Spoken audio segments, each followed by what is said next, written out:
আসসালামু আলাইকুম রহমতুল্লাহ বারাকাতুহু। তো আসছি দু একটি কথা বলার জন্য দেশকে নিয়ে।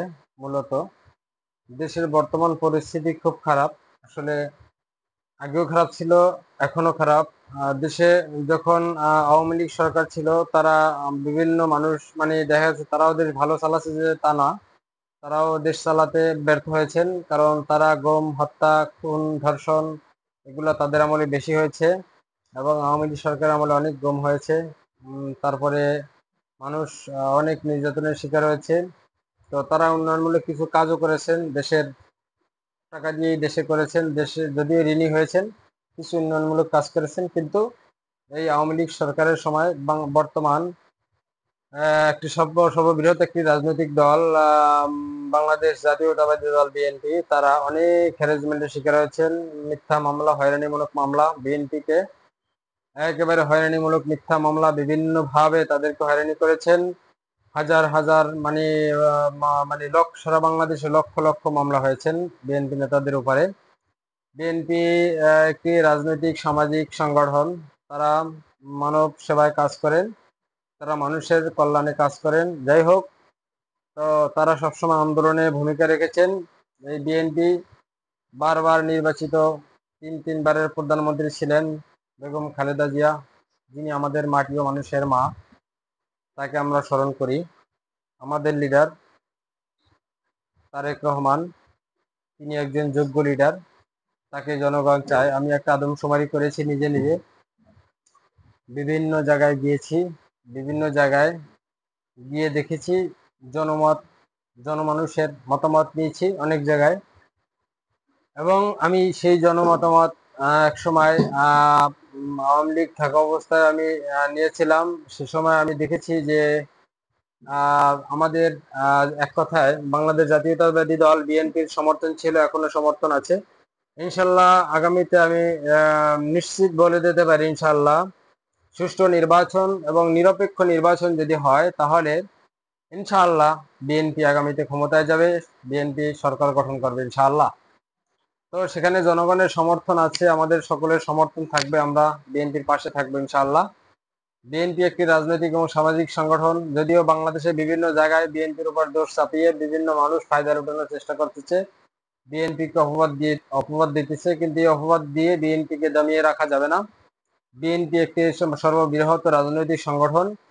তো আমাদের লিডার তারেক রহমানের কথা হচ্ছে, সন্ত্রাস নিবাদ যাক, চাঁদাবাজ নিবাদ যাক, মানুষের কল্যাণ তিনি চায়, তিনি সবসময় মানুষের কল্যাণে কাজ করার চেষ্টা করেন। আমরা সবাই তার কর্মী হিসেবে আমরাও কাজ করে যাব ইনশাআল্লাহ।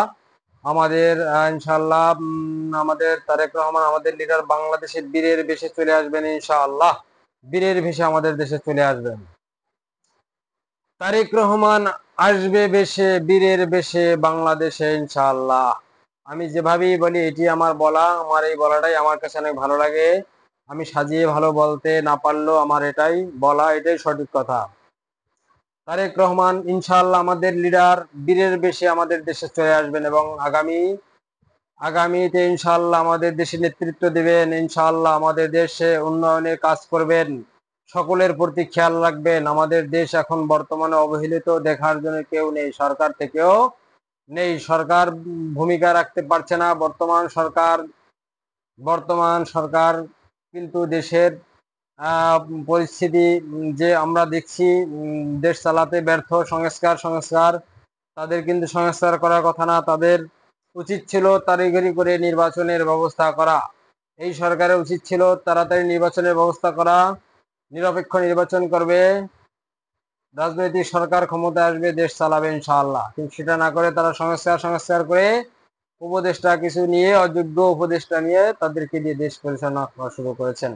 আমি না, শুধু অনেকেই বলছেন যে এই উপদেষ্টা দিয়ে দেশ চালানো সম্ভব না। যাই হোক, আমি সরকারের দুর্নাম বলছি না, সরকারকে আহ্বান করব, দ্রুত নিরপেক্ষ নির্বাচন দেওয়া হোক এবং নিরপেক্ষ নির্বাচন হবে, যেই ভোটে যারা নির্বাচিত হয়ে ক্ষমতায় আসবে তারা দেশ চালাবে ইনশাআল্লাহ।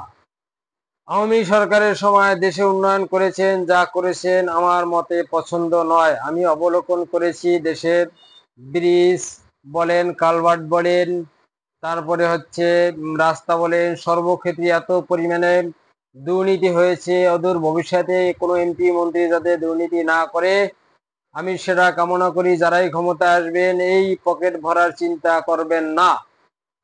ইনশাআল্লাহ যদি পকেট ভরার চিন্তা না করেন তাহলে এই আওয়ামী সরকারের মতো পলাতে হবে না। আবার যদি এসে মানে ক্ষমতায় এসে যদি কেউ চিন্তা করেন পকেট ভরবো, জনগণের টাকা হাতিয়ে নেব, দেশের টাকা বিদেশে নিয়ে বাড়ি করব, বেগম পাড়া বানাবো, তারা যেন ক্ষমতায় না আসতে পারে। সেই বেগম পাড়া যারা বানাবে সেই ধরনের লোকদেরকে বাছাই করে বাদ দিয়ে যেন নমিনেশন দেওয়া হয়। আমাদের সর্ববৃহৎ দল, আমাদের একটি দল বিএনপি। বিএনপি আমাদের যে মানে মেইন লিডার তারেক রহমান সাহেব, তাকে বলবো আমাদের লিডার যেন যাচাই বাছাই করে ভালো লোক, সৎ লোক, যোগ্য লোক যাচাই করে, শিক্ষিত লোক বিভিন্নভাবে যাচাই করে যেন নমিনেশন দেওয়া হয়, যাতে করে আমাদের দেশে কোনো দুর্নীতি না হয়। একটা মানুষের খাইতে বেশি টাকা লাগে না, চলতে বেশি টাকা লাগে না, দুর্নীতির দরকার হয় না। মানুষ চাইলে দুর্নীতি ছাড়াই মানে সরকারি যে বেতন হয় সেই বেতন দিয়ে যে যে অবস্থায় থাকবে একটা এমপি মন্ত্রী যা পাবে সরকারি ভাবে সেটা দিয়ে কিন্তু চলা সম্ভব, কিন্তু দুর্নীতির প্রয়োজন পড়ে না।